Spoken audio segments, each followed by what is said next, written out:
الله أحد الله الصمد لم يلد ولم يولد ولم يكن له كفوا أحد اللهم ارحمنا بالقرآن صدق الله العظيم. Assalamualaikum warahmatullahi wabarakatuh. Alhamdulillahilladzi anzala sakinata fi qulubil mu'minina liyazdadu imana ma'a imanihim. Allahumma shalli ala Muhammad. Qala Allah ta'ala fil Qur'anil Karim. Bismillahirrahmanirrahim. Qul huwallahu ahad, Allahus samad, lam yalid wa lam yulad wa lam yakul lahu kufuwan ahad.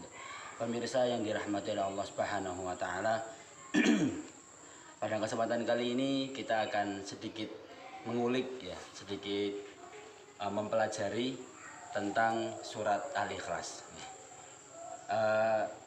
Kebanyakan orang Indonesia dari yang kecil sampai yang besar pasti tidak asing dengan yang namanya surat Al-Ikhlas.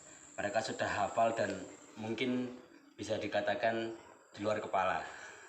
Nah, kemudian ketika kita sudah menghafalnya ada suatu hal yang kurang. Jadi apa sih ya arti dari surat Al-Ikhlas itu? Nah, pemirsa yang dirahmati Allah Subhanahu wa taala, yang pertama surat Al-Ikhlas ya, menurut para ulama dikatakan Al-Ikhlas karena yang pertama itu dia memiliki tujuan untuk mengikhlaskan beribadah kepada Allah Subhanahu wa taala.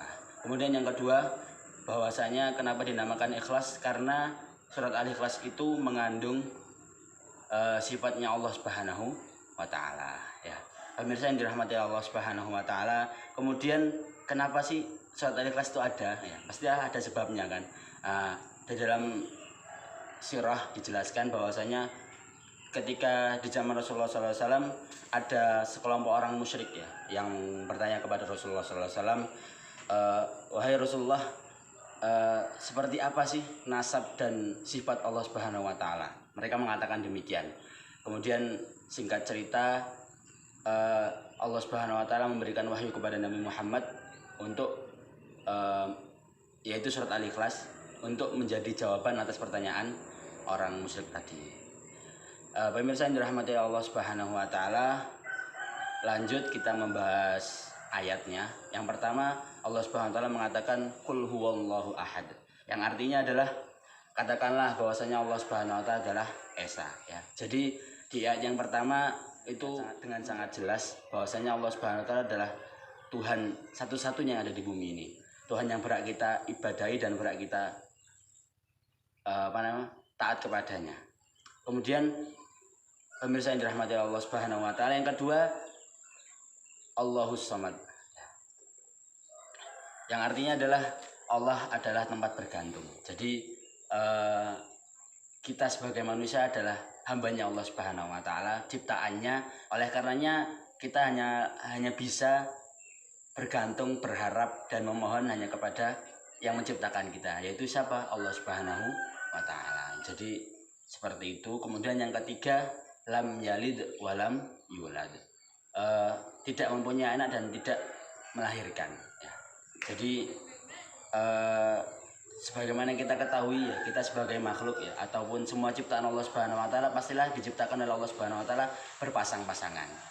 Dan oleh karena itu tidaklah mungkin ya seorang mencipta disamakan dengan makhluknya ya, memiliki pasangan dan segala macam.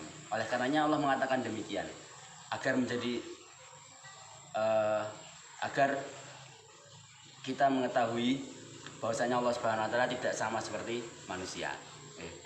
Kemudian yang keempat, walam yakul lahu kufuwan ahad, dan tidak ada seorang pun yang menyamai Allah Subhanahu wa taala. Artinya Allah Subhanahu wa taala maha kuasa atas segala sesuatu.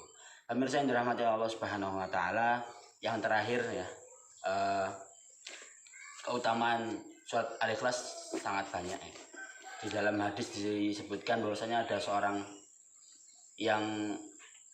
imam yang sering membaca surat Al-Ikhlas dalam sholatnya. Kemudian ada jamaah yang protes, kok Al-Ikhlas terus? Kemudian dia diadukan kepada Rasulullah SAW.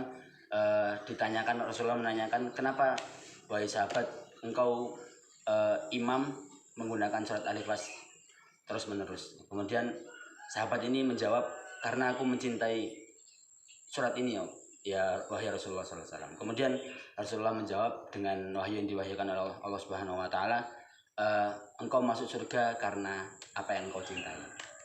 Masya Allah. Kemudian yang terakhir, salah satu fadilah kita membaca surat Al-Ikhlas adalah bahwasanya Nabi mengatakan sendiri, ketika kita membaca surat Al-Ikhlas, kita seperti membaca sepertiga Al-Quran. Pemirsa yang dirahmati Allah Subhanahu wa taala, cukup sekian yang dapat saya sampaikan. Allahu a'lam. A'udzu billahi minasy syaithanir rajim. Bismillahirrahmanirrahim.